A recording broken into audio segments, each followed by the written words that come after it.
ದಿನ ಕಳೆದಂತೆ ರೈತನ ಆದಾಯ ಹೆಚ್ಚಾಗ್ತಿದೆಯೋ ಅಥವಾ ಕಡಿಮೆ ಆಗ್ತಾ ಇದೆಯೋ, ಆದರೆ ದಿನಗೂಲಿಯ ನೌಕರರ ಒಂದು ಕೂಲಿ ಮಾತ್ರ ದಿನೇ ದಿನೇ ಹೆಚ್ಚಾಗ್ತಾ ಇದೆ. ಇಲ್ಲಿ ಒಂದು ಪ್ರಶ್ನೆ ಅಂತೂ ಕಾಡೋದುಂಟು. ಯಾಕೆ ಅಂತಂದ್ರೆ ಗ್ರಾಮ ಪಂಚಾಯಿತಿಯಲ್ಲಿ ಬಹುಶಃ ಅಥವಾ ನೀವು ಯಾವುದೇ ಇಲಾಖೆಗಳಲ್ಲಿ ಹೋದಾಗ ಮನ್ರೇಗಾ ಅಂತ ಹೇಳಿ ನೀವು ಕೇಳಿರ್ತೀರಾ. ನರೇಗಾದಲ್ಲಿ ಕೆಲಸ ಬಂತ, ನರೇಗಾದಲ್ಲಿ ಕೆಲಸ ಮಾಡ್ತಿದ್ಯಾ, ದಿನಗೂಲಿ ಕೆಲಸ ಸಿಗ್ತಾ, ಈ ರೀತಿಯಾದಂತಹ ವಿಚಾರಗಳನ್ನು ಉತ್ತರ ಕರ್ನಾಟಕದ ಭಾಗದಲ್ಲಿ ನೀವು ನೋಡಲಿಕ್ಕೆ ಸಾಧ್ಯ ಉಂಟು. ಇದೇ ಪಕ್ಕದ ಹಾವೇರಿಯ ಅಥವಾ ಸಾಕಷ್ಟು ಗಡಿ ಭಾಗದ ಜಿಲ್ಲೆಗಳು ಇದನ್ನ ನೀವು ನೋಡಿದಾಗ, ಕರ್ನಾಟಕ, ಕಲ್ಯಾಣ ಕರ್ನಾಟಕ ಅಲ್ಲೆಲ್ಲ ನೋಡಿದಾಗ ದಿನಗೂಲಿಯ ಒಂದು ಕೆಲಸಕ್ಕೆ ಎಷ್ಟು ಕೊಡ್ತಾರೆ.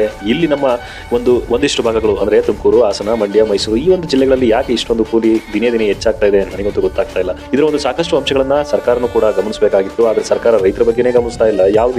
ಯಾರನ್ನ ಗಮನಿಸ್ತಾರೆ? ಇಂದಿನ ದಿನಗಳಲ್ಲಾದ್ರೆ ಪಂಚಾಯಿತಿ ಕಟ್ಟೆಗಳು ಯಾವುದೇ ರೀತಿಯಾದಂತಹ ವಿಚಾರಗಳಿಗೆ ಪಂಚಾಯಿತಿಯಲ್ಲಿ ಅದು ಒಂದು ಗ್ರಾಮದಲ್ಲಿ ನಿರ್ಧಾರವಾದಂತಹ ವಿಚಾರಗಳನ್ನ ಮತ್ತೊಂದು ಗ್ರಾಮ ಅದನ್ನು ಅನುಸರಿಸಿ ನಡೀತಾ ಇತ್ತು.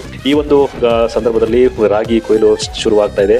ನಾವು ಇಷ್ಟು ಹಣವನ್ನ ಕೊಡ್ತೇವೆ, ನೀವು ಕೂಡ ದಿನಗೂಲಿಯ ಒಂದು ಹಣವನ್ನ ಇಷ್ಟು ಕೊಡಿ ಅಂತೇಳಿ ಇಲ್ಲಿ ಯಾರನ್ನು ನಿರ್ಲಕ್ಷಿಸ್ತಾ ಇಲ್ಲ. ಆದ್ರೆ ರೈತರಿಗೂ ಕೂಡ ಸಾಕಷ್ಟು ಸಂಕಷ್ಟಗಳಿದೆ.